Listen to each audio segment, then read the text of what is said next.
2025 жыл Ақсу районы Нововознесеновка айылы өзгөчө кырдаалдар министрлигинин Ақсу району боюнча өзгөчө кырдаалдар бөлүмүнүн ыкчам тобу Нововознесеновка айылындагы тыгылып калган машинелерди чыгарууга жардам берип жатат. Азыркы учурда Мозочок айылы Вознесеновка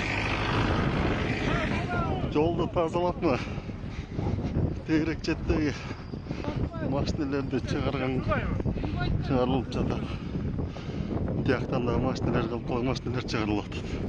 Ақсу району жарандык коргонуу кызматтары Ақсу району өзгөчө кырдаалдар бөлүмүнүн кызматкерлери менен биргеликте Мозочок айылында тыгылып калган кар күрткүсүнө тыгылып калган унааларды чыгарууга жана жол салуу иштерин жүргүзүүдө. Assalamu alaikum. Men Kayran Чыңгыз Уланович. Бүгүн ошо көчөдө калып, жолдо келет карта. Аксунун МЧС балдары келип чыгарып беришти машинаны. Чоң рахмат. Рахматымды айтам.